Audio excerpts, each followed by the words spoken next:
twist and shout. Come on, baby. Come on and work it on out. Work it on out. His mortal remains are lost to history. Finding him would be virtually impossible.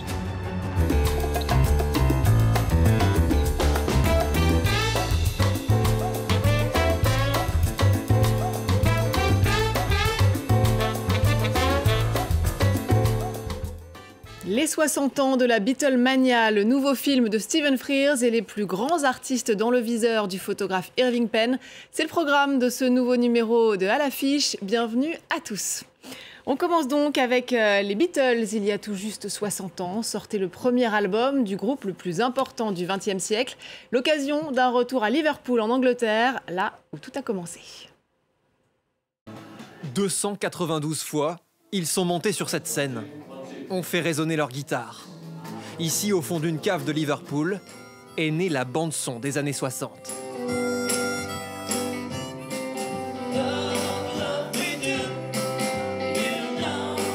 « 60 ans après, au même endroit, ce concert hommage au premier album des Beatles replonge les fans dans leurs meilleurs souvenirs. J'ai grandi en écoutant cet album. C'est fabuleux de l'entendre en concert à nouveau. C'est incroyable de voir comment 60 ans après, nous sommes tous dans cette même salle en train de célébrer cet album. Il n'y a rien de comparable en musique. Le 22 mars 1963 sort Please Please Me, premier album d'une série qui fera des Beatles le groupe le plus vendu de l'histoire.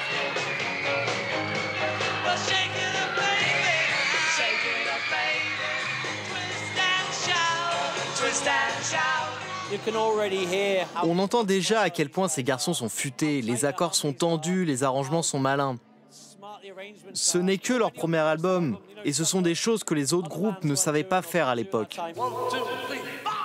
À Liverpool, peu importe où vous posez le regard, les Beatles sont encore là, comme les sources de leur inspiration.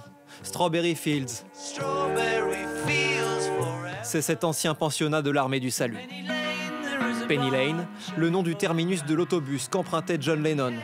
Un trajet aujourd'hui fréquenté par les fans du monde entier. À votre gauche, c'est le barbier dont il parle dans la chanson.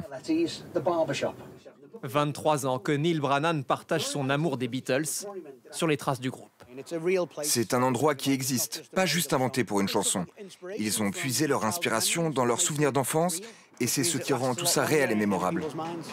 À Liverpool, les Beatles ont même été érigés au rang de discipline académique depuis l'ouverture l'an dernier d'un très sérieux Master Beatles. À sa tête, cette prof rock'n'roll rappelle qu'ils n'ont pas toujours été bien vus.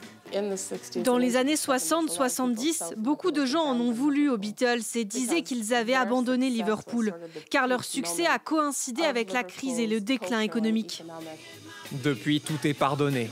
Le tourisme autour de la Beatlemania a créé plus de 2000 emplois et rapporte 100 millions d'euros par an.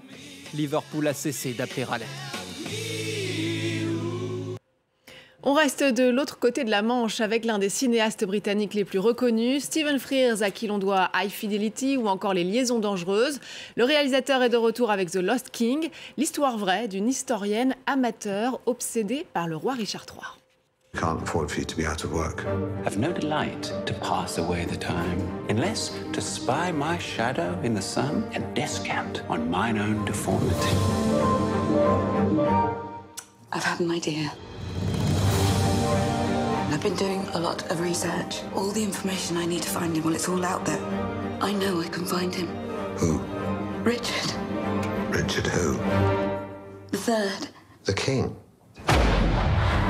Stephen Frears, bonjour. Merci beaucoup d'être avec nous. C'est un plaisir. Alors parlez-nous d'abord de l'histoire vraie derrière The Lost King. C'est l'histoire d'une femme au foyer à Édimbourg qui est devenue obsédée par Richard III. Et elle a recherché le corps du roi et l'a trouvé. Elle a alors organisé une fouille et retrouvé la dépouille de Richard III sous un parking à Leicester, ce qui est ridicule. Elle s'est alors attaquée à Shakespeare, à Laurence Olivier, mais aussi à notre université. C'était une vraie combattante.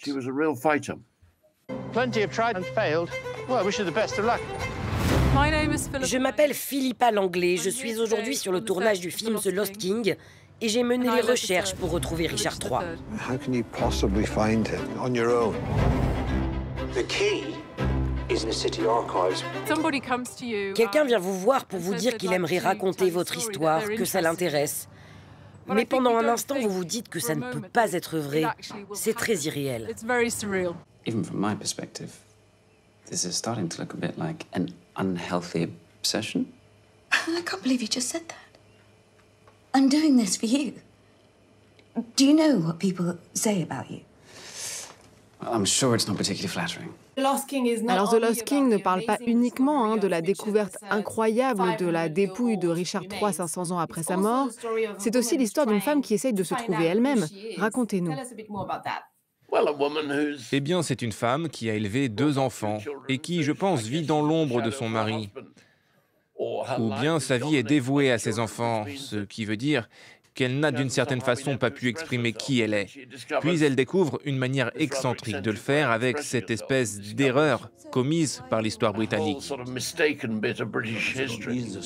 the one thing that binds us Ricardians is that we stand united against lies and falsehoods, whether they be peddled on Tudor printing presses or on Twitter. What about you? Not quite sure. I'd quite like to pay my respects, though. You know, maybe visit his grave one day. Oh, you'll have a job. There isn't one. Depending on who you talk to, he was either thrown into the River Soar or his mortal remains are lost to history. Philippa Langley est incarnée par l'actrice Sally Hawkins, nommée 2 fois aux Oscars. Qu'est-ce qu'elle apporte au personnage? Sally, c'est une femme un peu frêle physiquement, mais au fond, elle est très forte. Donc elle peut à la fois être faible et puissante. Tout au long du film, on la voit évoluer. Et d'une femme faible ou conventionnelle, elle va devenir une femme très très forte. Sally incarne ça à l'écran mieux que personne. C'est fascinant quand elle commence à lire de son côté, à faire des recherches se disant qu'il y a plus à creuser et elle n'a rien à perdre. Elle ne sait pas où ça va la mener, mais il y a quelque chose qui se prépare. Et plus elle trouve, plus c'est important pour elle. C'est une quête, c'est quelque chose de profondément personnel.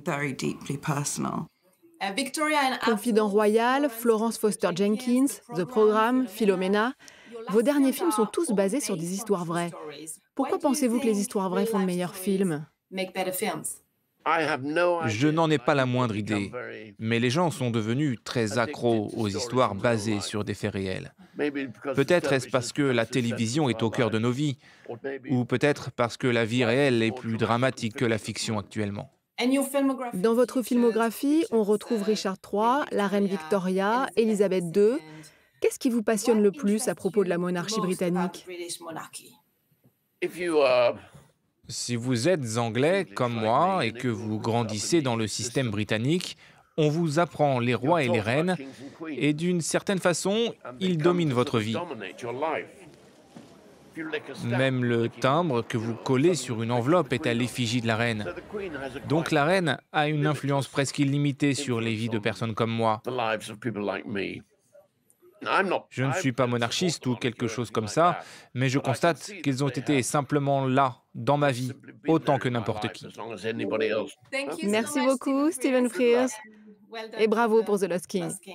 All right, good luck. Bye-bye. He was a good man. I have the strongest feeling about this. A feeling is what you get when you sit on a bus seat that's still warm.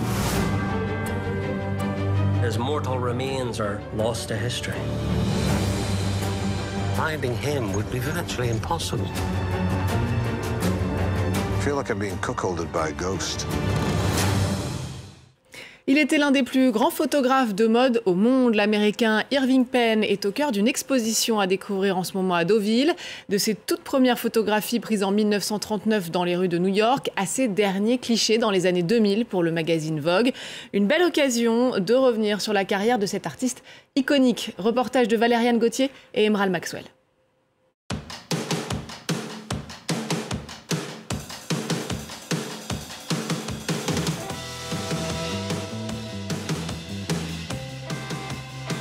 Irving Penn, un maître de la photographie de mode. Des mannequins stars de la haute couture des années 50 jusqu'à ses derniers clichés en 2004, Irving Penn a signé 165 couvertures pour le magazine Vogue, un record jamais égalé. Avec son style très graphique, sobre et raffiné, il reste connu pour avoir révolutionné le genre. Il est allé au-delà des normes de la photographie. Son besoin de redéfinir l'image en allant au plus simple, de retirer tout ce qui pouvait être superflu. C'est la raison qui fait qu'il s'est démarqué. Il voulait repousser les limites. La photographie de mode, mais pas seulement, nature morte, nue et portraits ethnographiques réalisés lors de ses voyages, l'exposition des franciscaines retrace 70 ans de carrière et les multiples facettes de l'artiste américain. Celui qui décrivait son métier comme une danse ou un sport de combat attirait les portraits des grands noms de son époque. Pablo Picasso, Édith Piaf et Truman Capote. Mais aussi de ceux qu'il appelait les petits métiers, des gens qu'il croisait dans les rues de New York, Paris et Londres. Ces compositions intemporelles fascinent encore aujourd'hui. Le travail de Penn est encore pertinent aujourd'hui. Au niveau technique, il est remarquable. Ses compositions sont magnifiques avec son utilisation de la lumière et des ombres et la façon dont il travaillait avec ses modèles, mais aussi grâce à la qualité de ses tirages et des objets choisis. C'était un perfectionniste. Chaque objet, chaque tirage est parfait. Lorsqu'on observe son travail, on n'a pas l'impression de voir une reproduction, mais une véritable œuvre d'art, comme si c'était une peinture ou quelque chose d'unique. L'exposition s'achève sur ces photos de chewing-gum et de mégots de cigarettes qu'Irving Penn comparait à des momies. Une illustration, selon lui, du déclin du New York des années 70, dû à la criminalité et au consumérisme. Et c'est la fin de cette émission. Merci à tous de l'avoir suivi. N'oubliez pas de nous retrouver sur france24.com ainsi que sur tous nos réseaux sociaux. On se quitte avec des images du musée d'Orsay qui explore en ce moment les relations complexes entre deux artistes majeurs de la peinture moderne. Degas et Manet adoraient se détester. De cette confrontation sont nées quelques-unes de leurs plus belles œuvres. Je vous laisse découvrir et vous dis à très vite.